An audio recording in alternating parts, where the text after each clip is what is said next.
Congratulations all around as we glare deeply into the future. Tennis can sometimes be a dangerous sport, so let us explain all the fine details to you as we put this one away. Sports Night is next. Hello, everyone. Welcome to Sports Night. I'm Joe Young. And I'm Howie Shapiro. And that young man in that tennis hat looked like he was feeling a little bit of pain. He slipped a couple of times. One of the most exciting tennis matches that we have ever broadcast here on CTN. And of course, I wasn't a part of it. It came down to the very end. Grumil did a great job in your stead. But we do not have a lot of highlights this week, unfortunately. We have a lot to talk about. Did not get a camera to a lot of events, so we're going to jump right into it. Baseball team on a roll as they start this week, and the schedules are just getting busier and busier for all of these teams moving forward.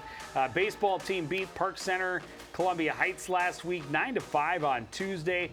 Tyler Donnell 1 for 3 with a double, a walk, couple of stolen bases, couple of RBI, and a couple of runs scored. Garrett Rothstein, Mark Manders also drove in runs for the Cardinals. Adam Powell 1 for 3 with a stolen base, a run scored. Mark Manders got the win. Pitched 5 innings, struck out 5, walked 2. On Thursday, Cardinals beat the Elks 4-2. Mark Manders going 2 for 2 with a couple of walks, an RBI, and a run scored. Jake Powell also had a couple of hits. Nick Bradley got the win, went 6 innings, gave up 8 hits, 2 runs, 7 strikeouts, just 1 walk. And then on Friday, they beat St. Paul Central, a tight one, just a 2-1 game. Zach White, first home run of the season for the Cardinals.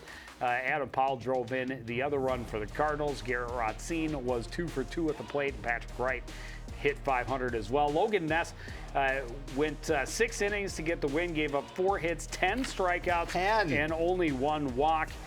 They have a very busy schedule this week. It starts with a night game on Monday night.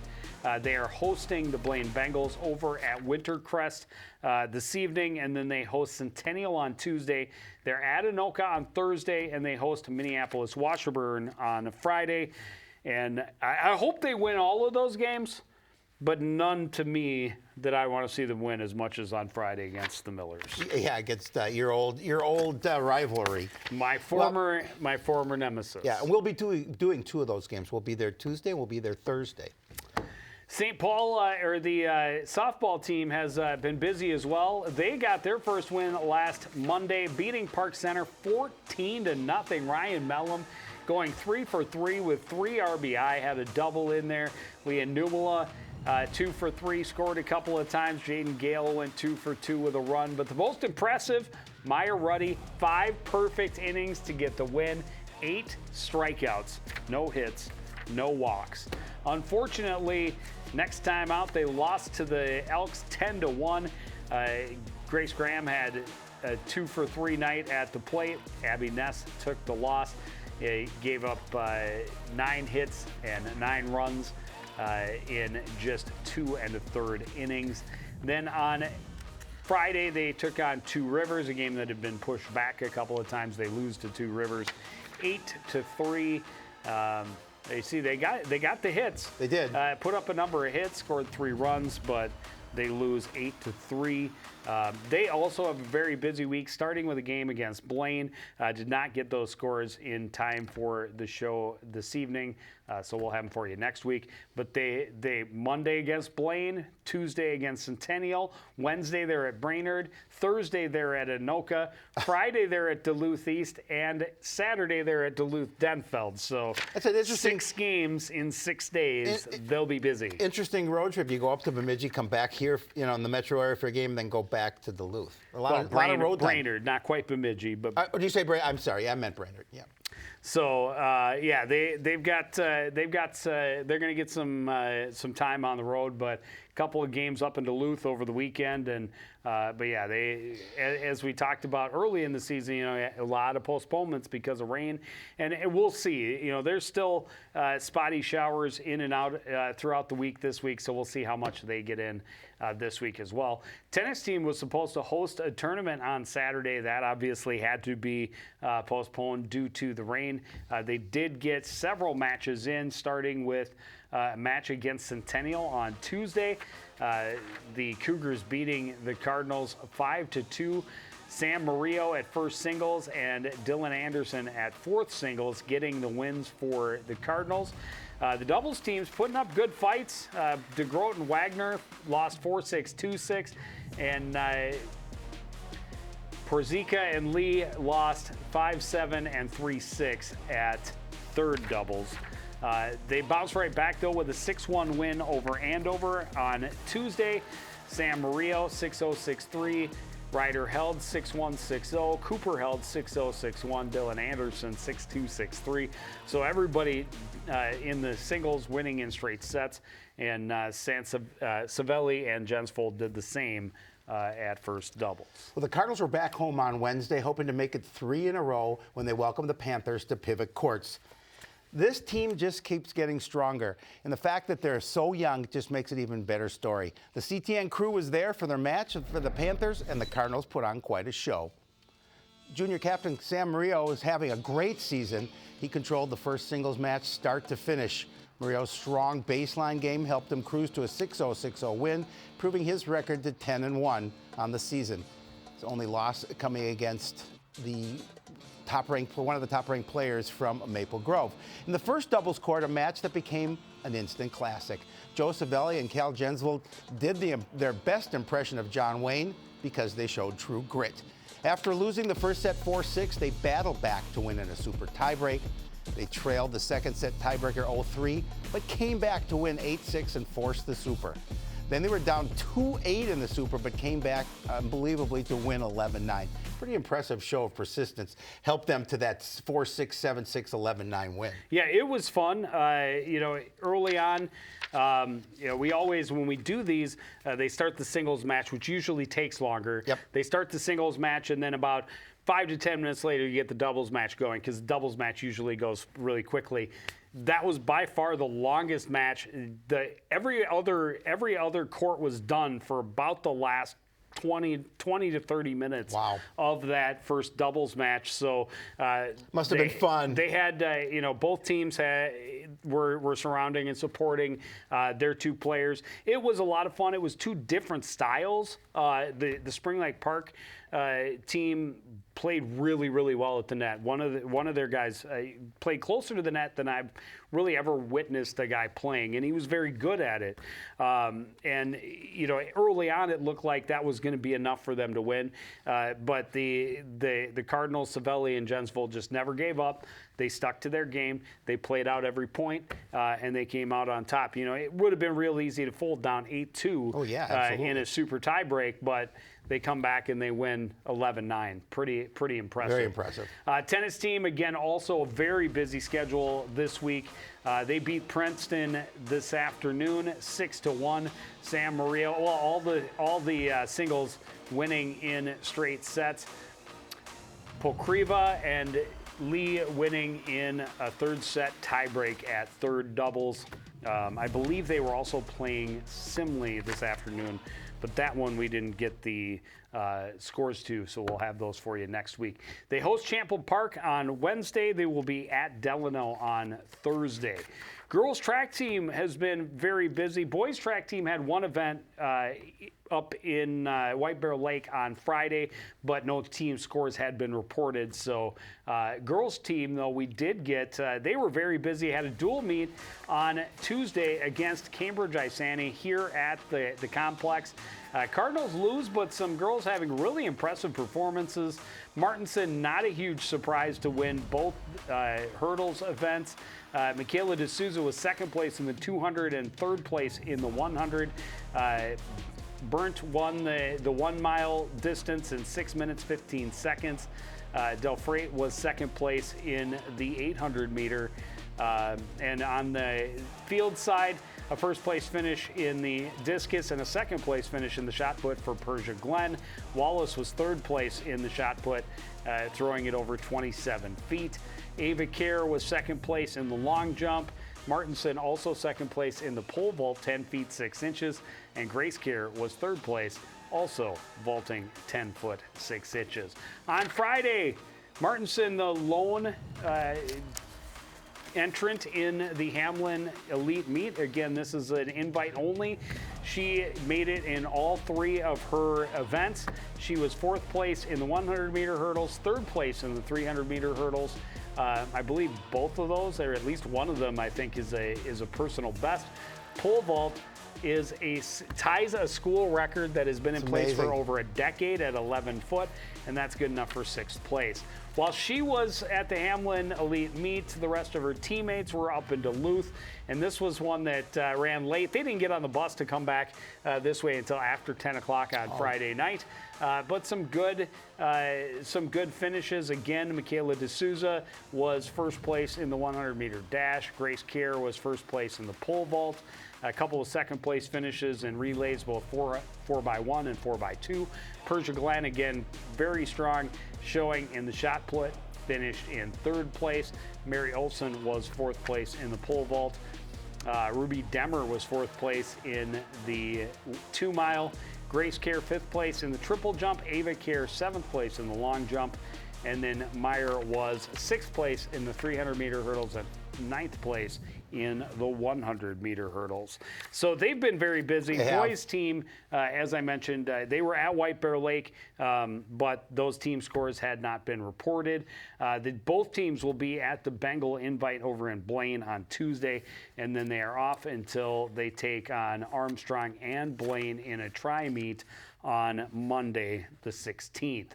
Boys golf team in the Bunker Invite last Thursday. This is a very cool event. This is one of the largest high school tournaments in the state. 32 teams, they play 27 holes, and they take their best 18. Cardinals finishing in 20th place overall, shooting a team score of 328. Peyton Himley, a great day with a low round, low 18 of 77. That's just 5 over par. That's fantastic. That's amazing. Nathan Clark shot an 83. DeVries was an 84, as was King. Berg shot an 87, and Thompson was in with a low of 89. This afternoon, or early this morning, they were over at Rush Creek for Northwest Suburban Conference Tournament. They finished 13th with a 355. Peyton Himley shooting an 83 for the low round for the Cardinals. Evan Thompson had an 85. Berg a 92, DeVries a 95, King and Cleansing both finishing right at the century mark. The Northwest Suburban Conference teams are at the Refuge on Tuesday, and then they will be at Keller a week from Wednesday. Girls golf team had their Northwest Suburban Conference mid-season tournament last week, which I have to chuckle about because they haven't played a single head-to-head match like the girls do. Girls play head-to-head dual meets. They haven't had one yet, but they got their tournament in, and the Cardinals finished in 13th place. A very respectable 91 for Kate Garbo to lead the way. Eleanor Defoe shot a 104. Emily Verbeek a 116. Kelly came in with a 137, and Tran finished with a 142. They were playing the Champlain Park Rebels this afternoon. Yep. Did not get those scores in time for the show either, so we'll have those for you next week. And again, they'll be very busy as well. They're at Anoka on Tuesday. They will participate in the Purple Hawk Invite on Wednesday, and then they will be at Andover on Thursday, which really means they're at home against Andover because both teams call the gem of Coon Rapids, Bunker Hills, their home. Well, all sports too getting late starts. I mean, with the weather. I mean, having to pack in games, number of games could be worse. Has been worse. Absolutely has been. I saw on Facebook last week that April 26th, which was last Tuesday, was the season opening date for baseball in both 2013 and 2018. You and I had talked about that. So that's crazy. Could have been a much, much worse. Boys lacrosse team started last week with a win over Osseo Park Center. They win that one by a 10-5 score on Monday night. On the road, Owen Spencer and Blake Lewick each had 2 goals and 2 assists in that one. Harry Koval had a pair of goals, as did Julian Packard. Max Walls and Tucker Anderson each added a goal for the Cardinals, or the Catbirds as well. On Wednesday, the Catbirds played host to one of the top teams in the conference when Maple Grove paid a visit. The Crimson are one of the 2 teams still undefeated in the Northwest Suburban, and they've been putting up big offensive offensive numbers early in the year. So great test for CPCR or SLPCR to see how they match up. Catbirds open the scoring midway through the first quarter. Blake Lewick unleashes a rocket from the right side, gives SLPCR the lead, and it was 1-1 after one. Maple Grove jumped to the lead in the second, but the home team keeps them close. Owen Spencer firing from the top of the box. One of his 2 goals in the game, still 6-3 Crimson at the half. Unfortunately, Crimson take over in the second. Rory Scanlon scores with a sidearm shot. The lead grows to 10-5 after the third, and they continue to stretch it out in the fourth. Great look out front. Scanlon again scoring easily. Crimson cruise to the 15-7 win, and that's just kind of an eye-opening moment, when you play one of those top teams, just to see just how good they are. Yeah, they want to be competitive, obviously, against those teams, and you scored 7 goals against them, so obviously would they like to get the win, of course, but the fact that you're putting some offense on the board is against a team like that is great. They traveled north on Friday to take on the team from Duluth. They came home with a win, 7-5. The final in that one, improving the Catbirds' record to 3-2 on this young season. They are at Elk River Zimmerman tonight, Monday night, and they will be at Hastings on Wednesday. Girls lacrosse team got its first win on Monday last week, beating Totino Grace by an 11-7 score. Anna Kepke chipped in 6 goals. Kennedy Bolander had 4 goals and an assist. Griffith scored the other goal for the Cardinals, and Sam Marnholz, their keeper, made 20 saves. So she becomes a big factor in an 11-7 win. And very cool that all 3 teams, JV, B squad, and varsity, all got wins on Monday night. That's great. I love to see that. Absolutely. That's great. We'll hope to see a lot of that. Yeah. Well, the Cardinals had a much tougher test on Wednesday when Armstrong came to the complex. The Falcons came in at 3-0. They had outscored their opponents 54-17 in those 3 games. So they were the best team the Cardinals had matched up to with at this point in the season. Falcons controlled the action from the opening draw, and they never let off the gas. Ella Steinke finds Ainsley Ducharme in the middle for the goal. That put Armstrong up 5-0, a little more than midway through the first.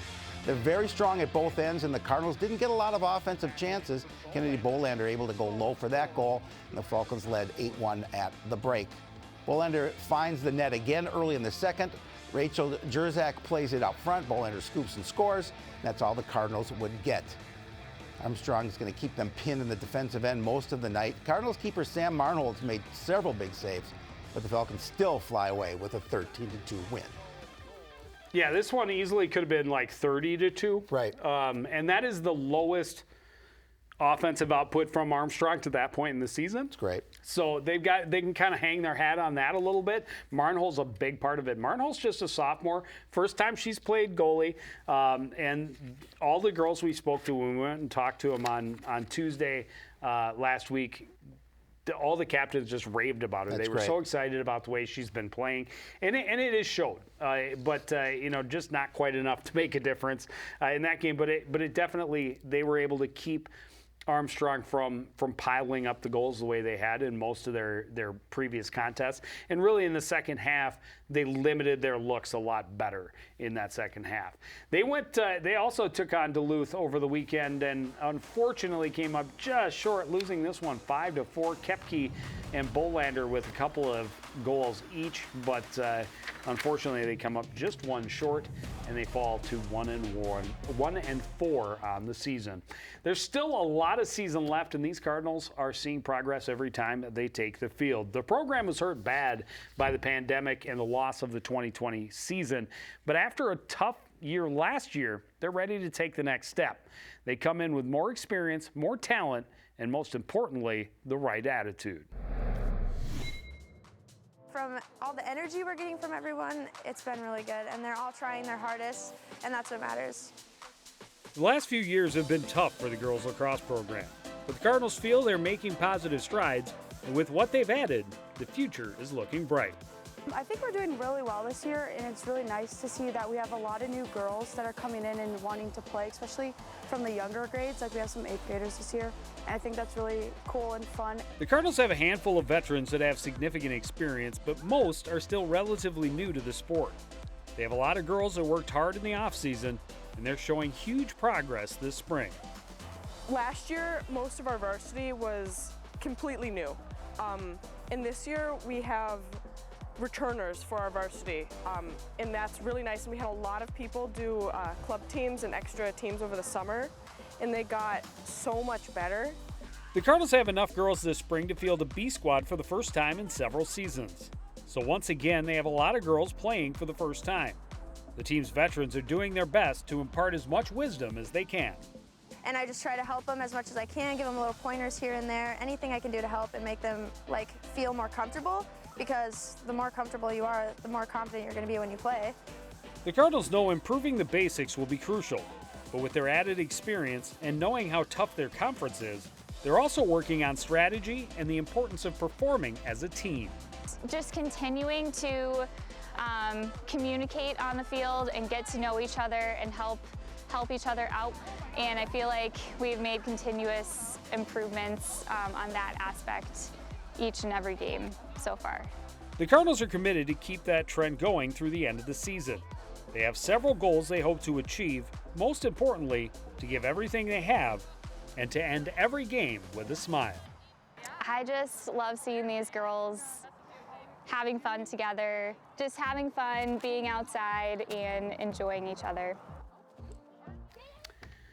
So a couple of games this week. They're at Champlain Park on Monday night, and we'll be at Anoka on Wednesday. Fresh off the presses, the tennis team did win its second match this afternoon. They beat Simley by a 7-0 to score. Levi Severson getting into the lineup and getting his first varsity win. So congratulations to Levi. Congratulations to the Cardinals. Now 9-4 on the season. Makes them 9-4. So a nice start to the season for this team. Absolutely. Yeah. It's so exciting. We've talked about it, all season long. Not only the talent and potential they have for this year, but not a single senior. It's great. Love it. Obviously Sam is an impressive talent, fun to watch.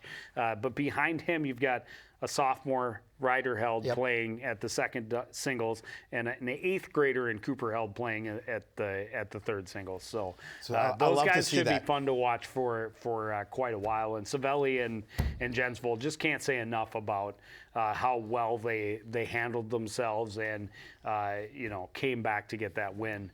And like I said, instant classic for CTM. Well, and obviously they play well together. So, I mean, they know each other well. They know the strengths of their game. And to come back like that it's just fantastic.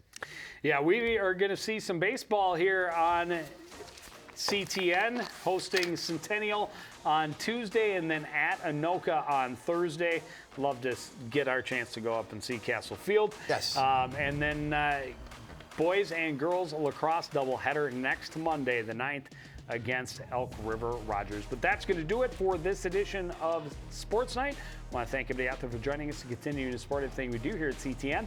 For the entire crew, including Howie Shapiro, I'm Joe Young, saying good night.